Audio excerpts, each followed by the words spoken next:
नमस्कार दोस्तों, स्वागत है आपका मिशन तैयारी में। और जैसा आपको पता है कि यूजीसी ने राजनीति विज्ञान की आंसर की निकाल दी है। आप अपने आंसर को वहां से जाकर मिला सकते हैं। इस वीडियो में मैं आपको इसी पेपर के क्वेश्चन को डिस्कस करूंगा। तो पहला सवाल है, नीचे दी गई तालिका में वर्ष 2015 से 2019 तक 6 अलग अलग देशों से तेल आयात के आंकड़े जो कि मिलियन टन में दिए गए हैं। तालिका के अनुसार प्रश्न नंबर 1 से 5 के उत्तर इस तालिका के अनुसार निकाल कर देने हैं। तो हम पहले क्वेश्चन की तरफ बढ़ते हैं। हमारा पहला क्वेश्चन है, निम्नलिखित में से किस वर्ष के दौरान पिछले वर्ष की तुलना में नाइजीरिया में तेल आयात में प्रतिशत वृद्धि कमी सर्वाधिक रही? कि सबसे अधिक वृद्धि कम वृद्धि कहाँ पर रही? तो इसका आंसर होगा सी, 2017। हम अपने नेक्स्ट क्वेश्चन की तरफ बढ़ते हैं। क्वेश्चन नंबर 2, वर्ष 2017 में ईरान से तेल आयात कुल मिलाकर सभी वर्षों में ईरान से कुल तेल आयात का लगभग कितने प्रतिशत है? क्वेश्चन नंबर 2 का आंसर है सी, 21%। हमारा नेक्स्ट क्वेश्चन है क्वेश्चन नंबर 3, दी गई अवधि के लिए कुवैत से तेल आयात में पिछले वर्ष के मुकाबले प्रतिशत वृद्धि या कमी का लगभग औसत क्या है? तो हमारा आंसर रहेगा डी, 21%। हम अपने नेक्स्ट क्वेश्चन की तरफ बढ़ते हैं। क्वेश्चन नंबर 4, कुल मिलाकर सभी वर्षों के लिए इराक से तेल आयात के औसत और वेनेजुएला से तेल आयात के औसत का अनुपात क्या है? तो इसका आंसर होगा आंसर ऑप्शन बी, 29:14। हम अपने नेक्स्ट क्वेश्चन की तरफ बढ़ते हैं। क्वेश्चन नंबर 5, यदि पी और क्यू क्रमशः वर्ष 2019 और 2017 में सभी देशों से तेल आयात के औसत हैं, तो पी और क्यू लगभग किसके बराबर है? क्वेश्चन नंबर 5 का आंसर है ए, 3.4 मिलियन टन। हमारा नेक्स्ट क्वेश्चन है question number 6, identify the correct sequence of mass media functions. तो इसका आंसर है क्वेश्चन नंबर 6 का सी, बी, ई, ए, सी और डी। तो बी में सबसे पहले इंफॉर्मेशन दिया गया है, ई जो है एजुकेशन, ए पे दिया गया है एंटरटेनमेंट और सी पे दिया गया है ट्रांसमिशन ऑफ कल्चर और डी है सोशल इंटेग्रेशन। हम अपने नेक्स्ट क्वेश्चन की तरफ बढ़ते हैं। क्वेश्चन नंबर 7, ऑनलाइन प्लेटफॉर्म शिक्षण एवं अधिगम को निम्नलिखित में से किसका उप प्रकार बनाता है? तो ये इसका आंसर होगा ऑप्शन नंबर 4, वैकल्पिक शिक्षा। क्वेश्चन नंबर 8 है, नीचे 2 कथन दिए गए हैं, इन दोनों कथनों को पढ़कर आंसर देना है कि कौन सा सही है, कौन सा कथन गलत है। तो हम कथन नंबर 1 को पढ़ते हैं, सर्च इंजन को वेब ब्राउज़र के रूप में जाना जाता है। ये है कथन 1। अब हम कथन 2 को पढ़ते हैं, 189.365.250.2 एक वैध आईपी एड्रेस का उदाहरण है। तो इसका ऑप्शन होगा ऑप्शन नंबर 2, कथन 1 और कथन 2 दोनों गलत है। हम अपने नेक्स्ट क्वेश्चन की तरफ बढ़ते हैं।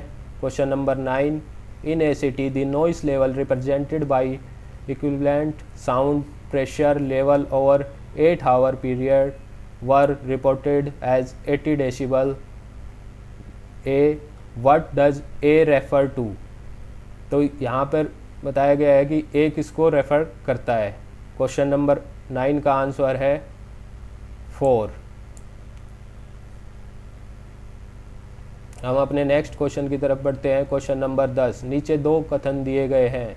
कथन नंबर 1 है, मापन वस्तुओं, लक्षणों, गुणों और व्यवहारों को प्रदर्शित करने के लिए संख्याएं प्रदान करने हेतु नियमों का समुच्चय है।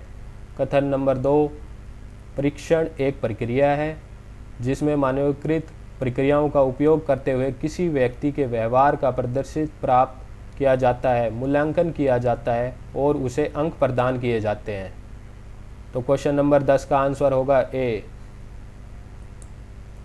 कथन 1 और कथन 2 दोनों सही है।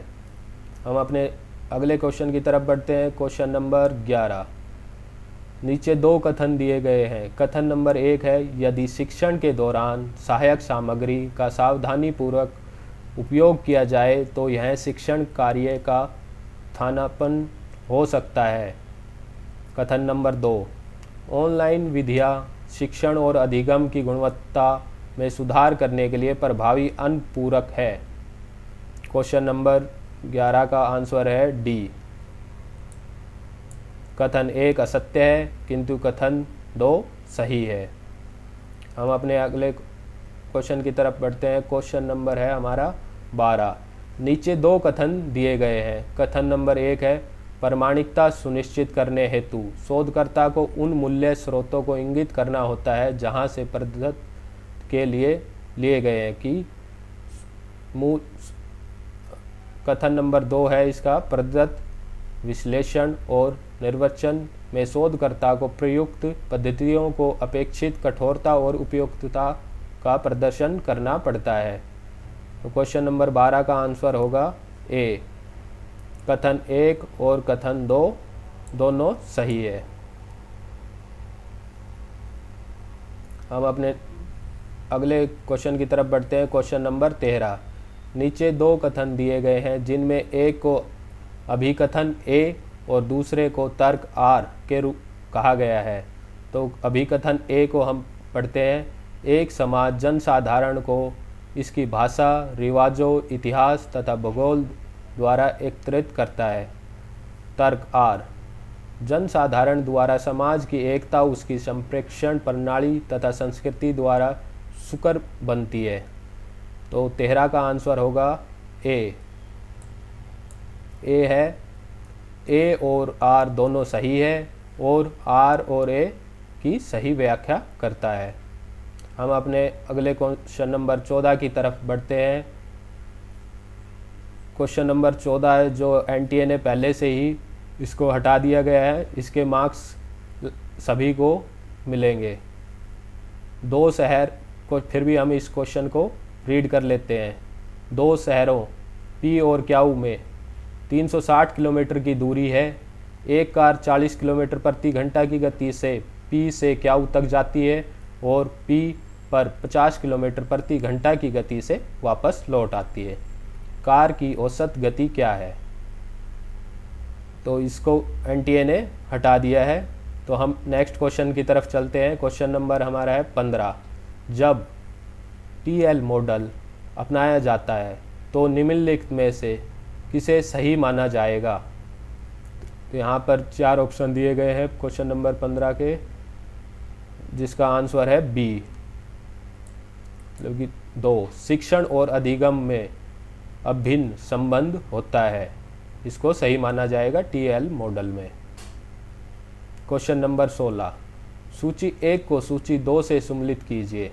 सूची 1 गौतम द्वारा दिए गए ज्ञान के 4 माध्यमों का वर्णन करता है, जबकि सूची 2 उनके विवरण देती है। तो इनको हमें आपस में अरेंज करना है।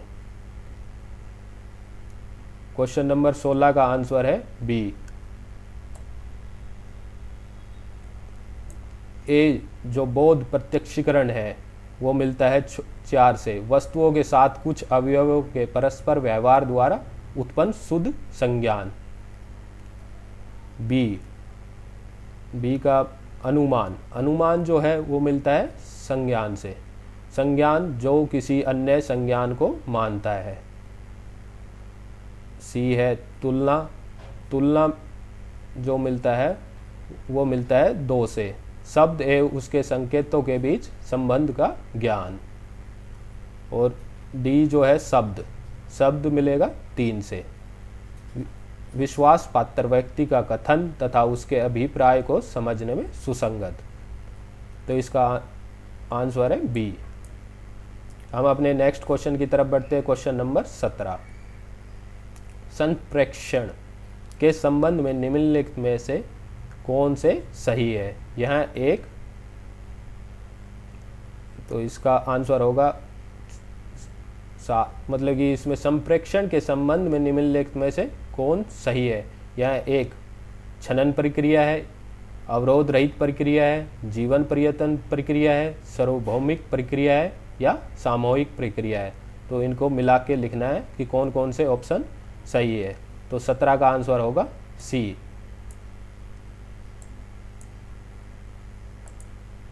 इसका आंसर सी है, केवल सी और सी, डी और ई।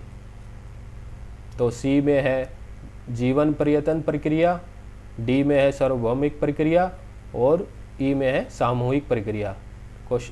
इसका आंसर ऑप्शन नंबर 3 सी। तो हम अपने नेक्स्ट क्वेश्चन की तरफ बढ़ते हैं। क्वेश्चन नंबर 18 क्वेश्चन में है निम्नलिखित न्याय वाक्यों पर विचार कीजिए। तो ए में है पहाड़ी में आग है क्योंकि उसमें धुआं है। बी में सी है जिसमें धुआं होता है उसमें आग होती है। डी में है उस पहाड़ी में धुआं है जो निरपवाद रूप से आग से संबंधित है। और ई है अतः उसमें आग है। तो इसका आंसर होगा डी, केवल डी। तो केवल डी है ऑप्शन नंबर 3 में।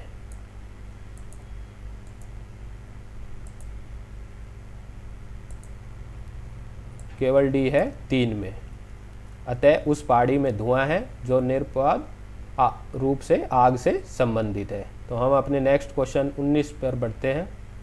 The scope of creativity and imagination is a largest in which of the following step of research.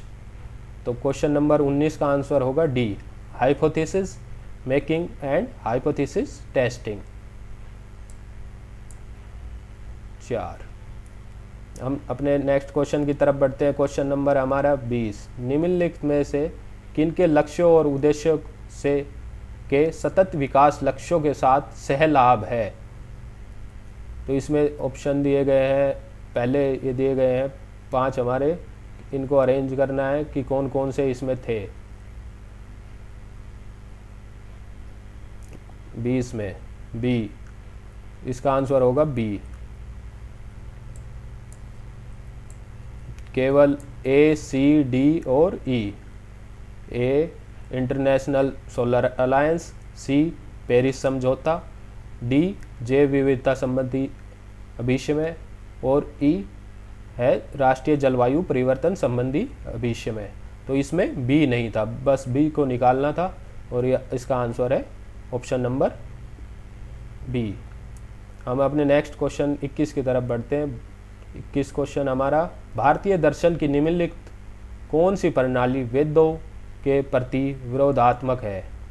तो इसके हम ऑप्शन देखते हैं। पूर्व मीमांसा, उत्तर मीमांसा, बौद्ध मत, जैन मत और चारवाक। तो इसका आंसर होगा सी। ऑप्शन नंबर सी में क्या दिया हुआ है, केवल सी, डी और ई, बौद्ध मत, जैन मत और चारवाक। हम अपने नेक्स्ट क्वेश्चन की तरफ बढ़ते हैं। क्वेश्चन नंबर हमारा 21। Match list first with list second, इनको मैच करना है। ये कंप्यूटर कंपोनेंट है और डिस्क्रिप्शन है।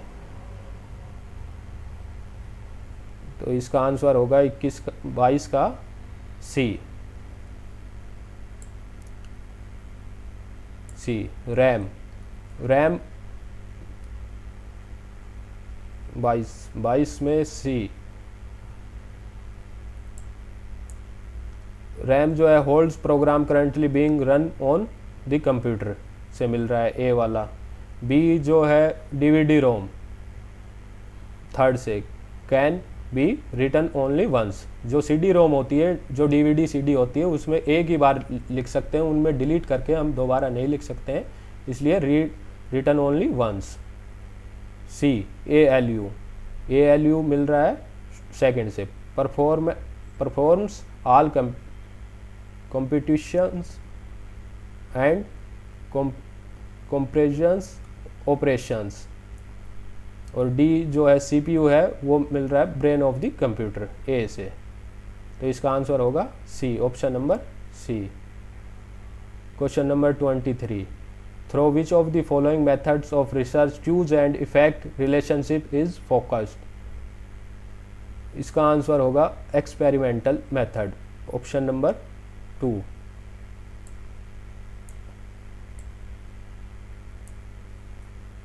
हम अपने नेक्स्ट क्वेश्चन 24 की तरफ बढ़ते हैं। क्वेश्चन नंबर 24 है, नीचे दो कथन दिए गए हैं, एक को अभिकथन ए और दूसरे को तर्क आर कहा गया है।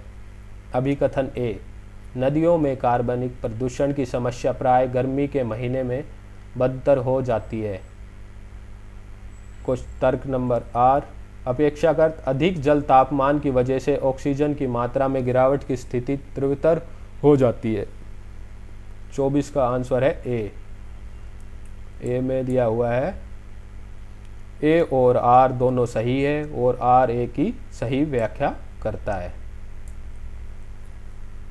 तो हम नेक्स्ट क्वेश्चन नंबर 25 है हमारा, डगलस आयोग की रिपोर्ट में वर्णित शिक्षा के 4 स्तंभों में से निम्नलिखित कौन सा स्तंभ वसुधैव कुटुंबकम के भारतीय मूल्यों को दर्शाता है।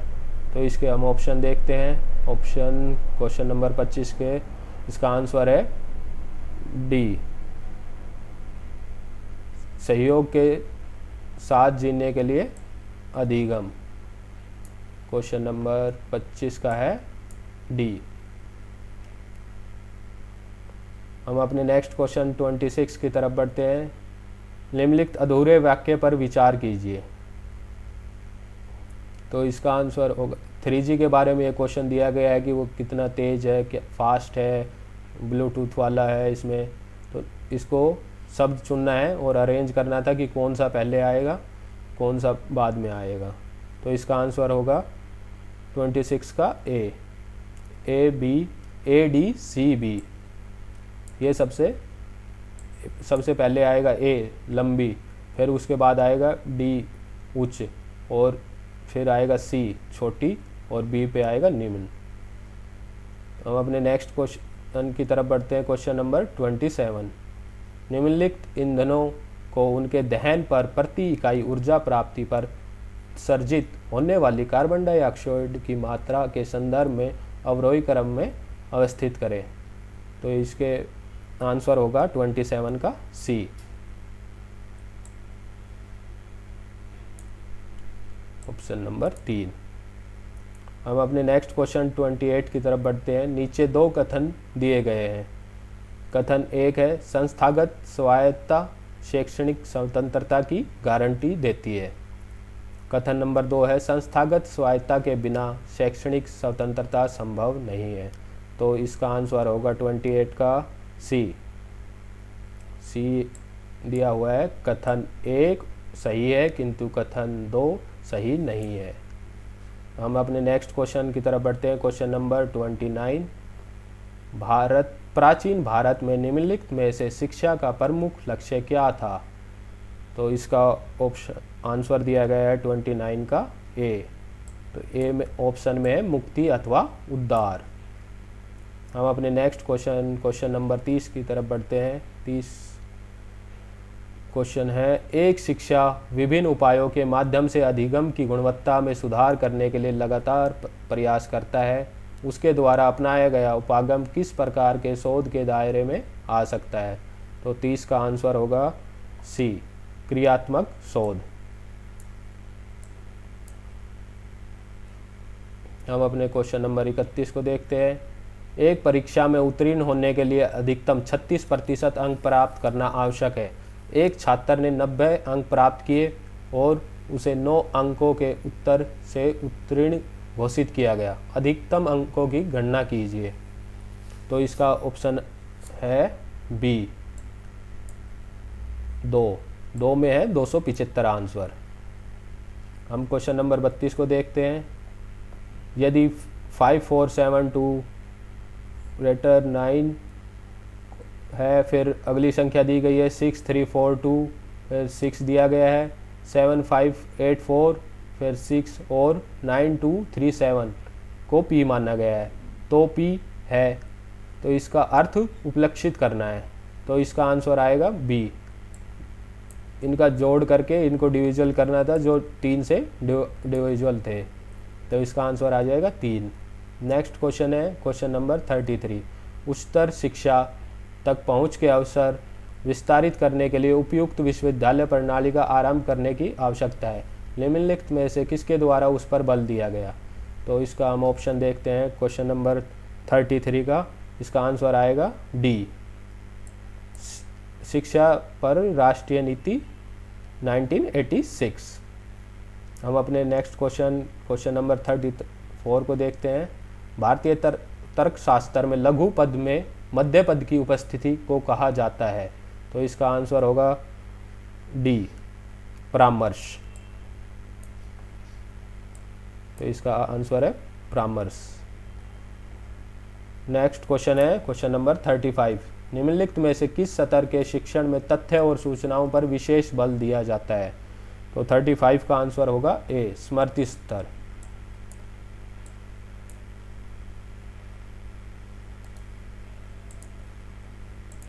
इसका आंसर होगा ए, स्मृति स्तर। नेक्स्ट क्वेश्चन है क्वेश्चन नंबर 36। नीचे 2 कथन दिए गए हैं। नंबर 1, कथन 1 है डीजल वाहन अत्यधिक मात्रा में नाइट्रोजन के ऑक्साइड्स और सूक्ष्म कण उत्सर्जित करते हैं। नंबर 2, कथन 2 में है डीजल इंजन उच्च वायु ईंधन अनुपात वाले सांद्रण मिश्रण से चलते हैं। तो ये क्वेश्चन नंबर 36 है। इसका आंसर है सी। सी में दिया गया कथन 1 सही है किंतु कथन 2 सही नहीं है। हम अपने नेक्स्ट क्वेश्चन को देखते हैं question number 37। To differentiate a primary storage form from a secondary storage in a computer system which of the following statement is correct? इसमें देखना है कि कौन सी स्टेटमेंट करेक्ट है।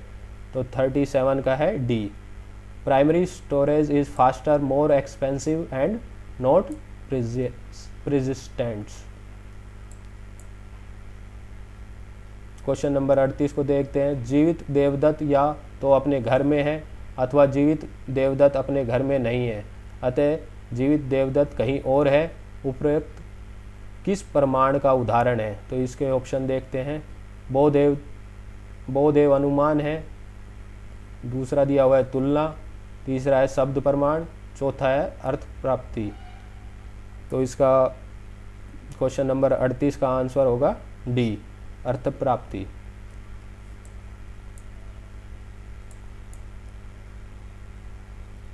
तो हम अपने नेक्स्ट क्वेश्चन की तरफ बढ़ते हैं। क्वेश्चन नंबर हमारा 39।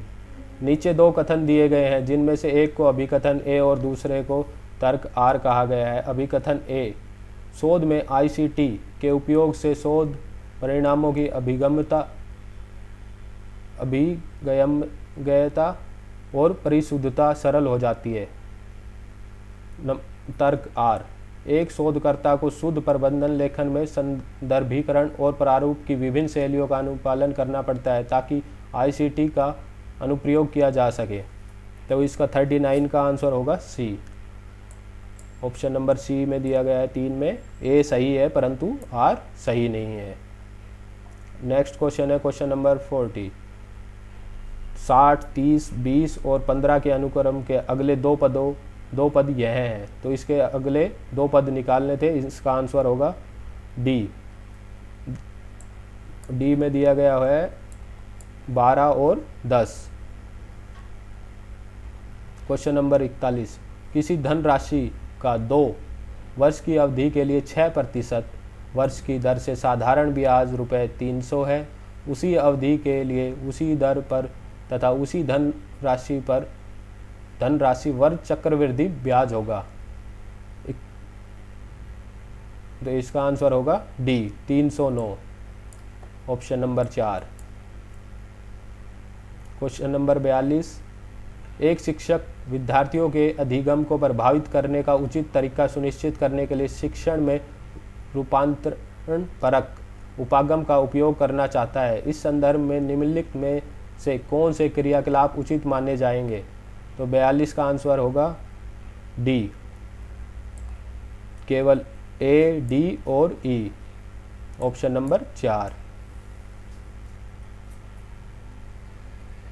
क्वेश्चन नंबर 43, नीचे दो कथन दिए गए हैं। कथन एक, स्वयं जो भारत सरकार की एक पहल है जिसका उद्देश्य ग्रामीण क्षेत्रों में सब सहायता समूहों को बढ़ावा देना है।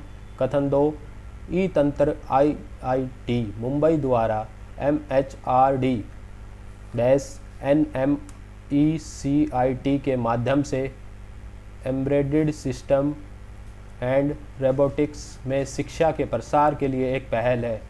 क्वेश्चन नंबर 43 का आंसर है बी, ऑप्शन नंबर 2 बी। कथन 1 और 2 दोनों गलत है। Question number 44, the inherent cues of Indian philosophy corresponds to which of the cues given by Aristotle? 44 का आंसर है ए, एक मटेरियल क्यूज। क्वेश्चन नंबर 45, सूची 1 को सूची 2 से सम्मिलित कीजिए। सूची 1 में दिया गया है संचार अवरोध के उदाहरण, सूची 2 में दिया गया है संचार अवरोध के प्रकार, तो इनको आपस में मिलाना है। तो क्वेश्चन नंबर 45 का आंसर होगा सी, ऑप्शन नंबर 3 सी। ए का 3, बी का 4, सी का 1 और डी का 2। तो समाचार पत्र में अस्पष्ट छपाई का अवरोध का प्रकार है 3 से भौतिक ध्वनि। संदेश की विभिन्न समझ है 4 से मिलेगा थर्म ध्वनि। सी, संदेश का निष्क्रिय श्रोता अभिग्रहण है 1 से मनोवैज्ञानिक ध्वनि से। और चौथा, कुछ सहजातीय समूहों के प्रति पूर्वाग्रह, तो डी का सांस्कृतिक स्टेरियोटाइपिंग। तो ऑप्शन नंबर 3। अगला है कॉम्प्रिहेंशन के 5 क्वेश्चन है। नीचे दिए गए गद्यांश को ध्यानपूर्वक पढ़ें और उसके आधार पर प्रश्न संख्या 46 से 50 के उत्तर दें। तो आप सभी इसको एक बार देख लें, फिर इसके बाद हम इसके क्वेश्चन आंसर करेंगे। ये पैसेज है, आप इसको पढ़ें और इससे इसके आंसर करने की कोशिश करें। तो हम क्वेश्चन नंबर, इसका पहला जो कॉम्प्रिहेंशन का पहला क्वेश्चन है, क्वेश्चन नंबर 46, उसको देखते हैं। व्यवसाय में वैश्विक रणनीति क्या होनी चाहिए? तो इसके ऑप्शन दिए गए हैं, ये जो हमें पैराग्राफ से छांटने थे। 46 का है बी, ऑप्शन नंबर 2, प्रत्येक देश में समान उत्पादन का समान तरीके से विपणन करना। तो ये इसका आंसर हो जाएगा 2। नेक्स्ट क्वेश्चन की तरफ बढ़ते हैं। क्वेश्चन नंबर 47, पैसेज सब में सेम दिया गया है, बस क्वेश्चन अलग है जो हमें पैसेज से मिलाकर लिखने हैं। तो क्वेश्चन नंबर 47 है, यदि वैश्विक रणनीति स्थानीय स्थितियों से वंचित है तो व्यावसायिक परिणाम क्या होगा? तो 47 का आंसर है डी, स्थानीय स्थितियों पर ध्यान देने वाले प्रतिस्पर्धियों का प्रभुत्व। Option number 4। हम अपने नेक्स्ट क्वेश्चन की तरफ बढ़ते हैं। क्वेश्चन नंबर 48, गद्यांश में ग्लोबल ब्रांडों का आकलन यह है कि। तो 48 का आंसर होगा डी, ऑप्शन नंबर 4, व्यवसाय विपणन का ग्लोबलाइजेशन एक वास्तविकता है। हम अपने नेक्स्ट क्वेश्चन 49 की तरफ बढ़ते हैं। 49 है, विश्व स्तरीय उपागम का लाभ है। तो इसका आंसर होगा 49 क्वेश्चन का सी, विश्वव्यापी एक ही विज्ञापन अभियान। Option number 3। नेक्स्ट क्वेश्चन है हमारा, और इस पहले पेपर का भी ये लास्ट क्वेश्चन है। क्वेश्चन नंबर 50, वैश्विक रणनीति का क्या अर्थ है? तो इसके हम ऑप्शन देखेंगे। इसका आंसर है ए, प्रत्येक प्रतिस्पर्धा बाजार में एक समान विपणन मिश्रण को अपनाना। इसका आंसर होगा 1। तो ये थे हमारे पहले क्वेश्चन पेपर के 50 क्वेश्चन। आप इसको इस तरीके से मिला सकते हैं, देख सकते हैं, और यूजीसी की जो एनटीए की वेबसाइट है आप उससे भी जाकर इनको मिला सकते हैं। इसी के साथ मैं इस वीडियो को समाप्त करता हूं। इस वीडियो में सिर्फ पेपर 1 के बारे में बताया है। हम अगले वीडियो में पेपर 2 के क्वेश्चन बताएंगे, तो हमारे साथ बने रहें और इस वीडियो को लाइक ज़रूर करें और चैनल के सब्सक्राइब करना ना भूलें। धन्यवाद। Thank you.